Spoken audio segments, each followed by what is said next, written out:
Mica اور اس کا پہلا باب جو 16 آیات پر مشتمل ہے۔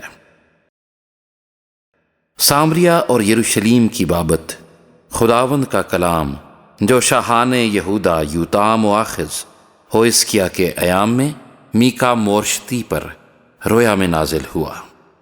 اے سب لوگو سنو، اے زمین اور اس کی معموری کان لگاؤ، اور خداوند خدا، ہاں خداوند اپنے مقدس مسکن سے تم پر گواہی دے، کیونکہ دیکھ خداوند اپنے مسکن سے باہر آتا ہے اور نازل ہو کر زمین کے اونچے مقاموں کو پائمال کرے گا، اور پہاڑ اس کے نیچے پگھل جائیں گے اور وادیاں پھٹ جائیں گی، جیسے موم آگ سے پگھل جاتا اور پانی کراڑے پر سے بہہ جاتا ہے۔ یہ سب یعقوب کی خطا اور اسرائیل کے گھرانے کے گناہ کا نتیجہ ہے۔ یعقوب کی خطا کیا ہے؟ کیا سامریہ نہیں؟ اور یہودا کے اونچے مقام کیا ہیں؟ کیا یروشلیم نہیں؟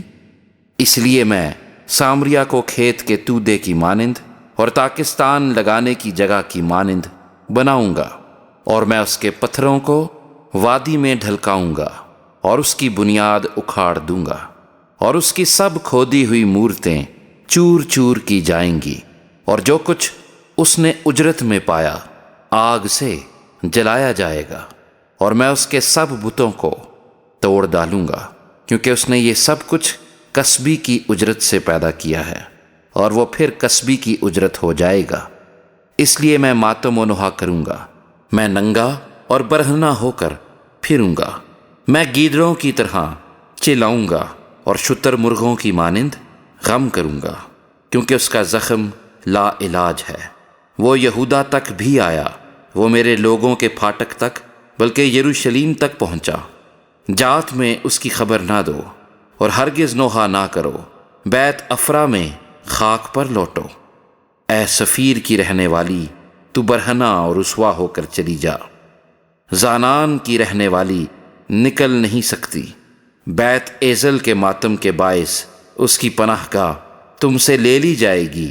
ماروت کی رہنے والی بھلائی کے انتظار میں تڑپتی ہے، کیونکہ خداوند کی طرف سے بلا نازل ہوئی جو یروشلیم کے پھاٹک تک پہنچی۔ اے لکیس کی رہنے والی، باد یا گھوڑوں کو رتھ میں جوت، تو بنت سیون کے گناہ کا آغاز ہوئی، کیونکہ اسرائیل کی خطائیں بھی تجھ میں پائی گئیں، اس لیے تو مورست جات کو طلاق دے گی۔ اکزیب کے گھرانے اسرائیل کے بادشاہوں سے دغا بازی کریں گے۔ اے مریسا کی رہنے والی، تجھ پر قبضہ کرنے والے کو تیرے پاس لاؤں گا۔ اسرائیل کی شوکت ادلام میں آئے گی۔ اپنے پیارے بچوں کے لیے سر منڈا کر چندلی ہو جا، گدھ کی مانند اپنے چندلا پن کو زیادہ کر، کیونکہ وہ تیرے پاس سے اسیر ہو کر چلے گئے۔